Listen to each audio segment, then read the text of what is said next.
Hi, this is Todd Baker, your certified mortgage planner. And in this video, we're going to talk about the do's and don'ts of the things you should do and that you really should not do. And I'm going to really focus on the things you should not do at all once you've been pre-approved through all the way finding a house and funding the house, and it's your house. Once it's your house, what I like to tell my clients is back to green light racing, and you can live your life and buy whatever you want, get the credit you want, etc.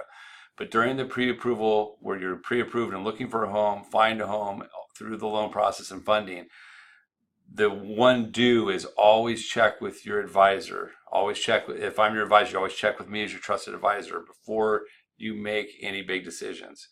Okay?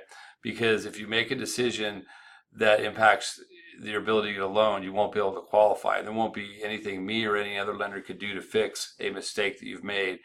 Usually it has to only be fixed by time.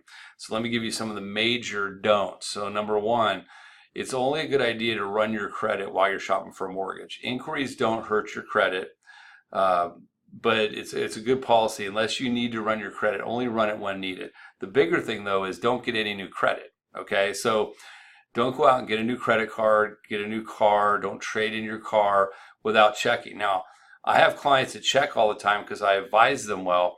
And they'll call up and say, hey, Todd, we really need to get a new car. It's come due, our lease is up or whatever. And we look at it and they're basically just traded payment per payment. That's fine. But I don't want somebody that has a $300, $400 car payment going out and turning it into a $900 car payment. And now they can't afford their house based on their qualifying income. So that's super important that you check. No major purchases, no major new lines of liabilities. Don't co-sign anything for anybody. The other thing is major transfers of funds. You might have some cash sitting in your like some mattress cash they call it, right? And you suddenly throw $10,000 in your bank account. They know I'm going to use that for the house. Cash, you almost in all circumstances, cash is not eligible as a use of funds. Cash advances on credit cards, another thing. I'll take a cash advance out to use that for my earnest money deposit. It's not an eligible use of fund. The only borrowed funds you can use for home purchase is home equity line of credit because that's coming off a secured asset. So the bottom line is you want to avoid all of those kind of transactions without checking with your advisor. And then the other one that's as big is it's sort of obvious, but believe it or not, there's actually two of them. One is making sure you pay everything on time. So I've had situations where I've had clients that are selling one home and buying another home, and they decide not to pay the current mortgage payment or pay some of the credit cards because they're thinking, well, I'm selling this home, and a couple of days later I'm buying this new home. So and I'm going to pay all this stuff off, so I'll just quit making the payments. Don't do that.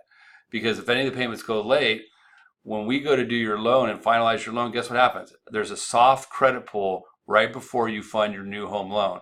And that'll show any increases in balance, which is why I warn you not to do it. It'll show any new lines of credit, and it could show any potential derogatory. So make sure you pay everything on time.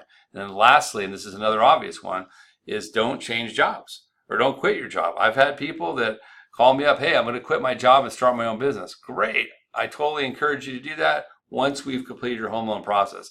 If you go from employed to self-employed, you have to have a 2 full year history with tax returns, with sufficient net income after expenses to qualify.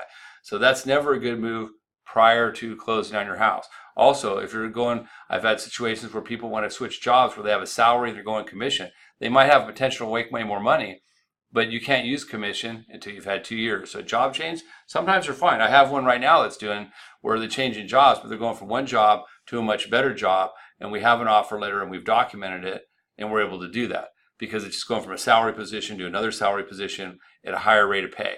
So there are times you can do it, but always check. The worst thing you can do, you do not want to put yourself, and more importantly, your family, through the disappointment of being excited to buy your own home, only to find out because you did something that you didn't think would hurt, causes you to no longer be qualified. So be cautious, pay attention to the do, always call your advisor, and the don'ts, all those things I listed.